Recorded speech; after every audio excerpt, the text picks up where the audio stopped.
हा 32 नंबरचा जो भारतीय जनता पार्टीशी निगडीत असलेल्या आय डोंट नो की तो त्या कुठल्या पक्षाचे आहे. ओके पण ठीक आहे, सोडून दे, भारतीय जनता पार्टीचे नाही आहे. आपण हा एक इंटरेस्टिंग केस आहे. हा हा एक केस आहे की हे दोघं, हे आरुष आशिष नेरलकर, हे जरा फोकस करून घेऊ.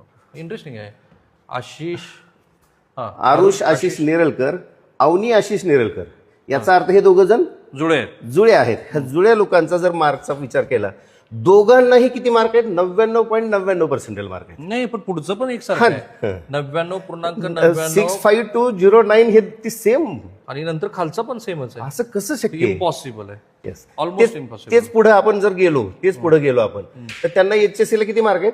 56.67. त्या मुलाला 56 आहेत आणि मुलीला 51 आहेत. तेच पुढे गेलो आपण, 10वीला आलो तर एकाला 85 मार्क आहेत, एकाला 64 मार्क आहेत. आहे कसं शक्यच नाहीये, कारण की आम्ही 20 वर्ष झाले हेच शिकवतोय या विद्यार्थ्यांना.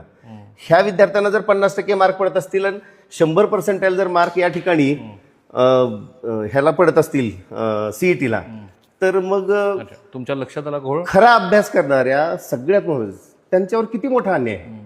त्या लेकरांनी काय करायचं? तुमच्या गोळ लक्षात आला का की ज्या विद्यार्थ्यांना एकसारखाच सिलेबस आहे, विद्यार्थ्यांना 12वीच्या परीक्षेमध्ये मात्र 50-60% दरम्यान गुण आहेत, पण पर्सेंटाईलमध्ये मात्र ते 100% गुण घेऊन, आणि पर्सेंटाईलचा फायदा म्हणजे COP सारख्या महाविद्यालयात प्रवेश. COAP व्हिजिटायलाच ह्या लोकांचे ऍडमिशन होतात सर. कारण की या ठिकाणी ज्या लोकांनी खरंच मेहनत घेतली त्या लोकांना ऍडमिशनच भेटणार नाही. त्यांना CS हवे असेल, त्यांना कुठलीही त्यांच्या आवडीची ब्रँच असेल ती भेटणारच नाही, कारण की 100%चे पहिल्या 100 मध्ये असेल तरच ऍडमिशन भेटणार आहे दोघांना. तुमचा आरोप काय?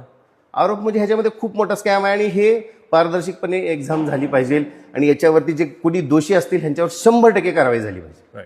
तो स्कॅम आहे असं म्हणत असताना त्यांच्याकडे एक ऑडिओ क्लिप आहे. आपण ती जर ऑडिओ क्लिप आपल्या प्रेक्षकांना ऐकू आणि नंतर त्यांच्याकडचे किस्से ऐकू. आपण थोडंसं रवी इथे खाली आहे, ही ऑडिओ क्लिप आहे का? आता महाराष्ट्र सरकारची जबाबदारी ही आहे की जसं आम्ही नीटमध्ये एकापाठोपाठ एक एक्सपोज केले आणि त्यानंतर लक्षात आलं, आणि CBIच्या अधिकाऱ्यांनी मला सांगितलं थँकफुली की तुम्ही ज्या पद्धतीनं एक्सपोज केलं त्याच्यामुळे आम्हाला उपयोग झाला. सो ती ऑडिओ क्लिप तुम्ही ऐका शांतपणे.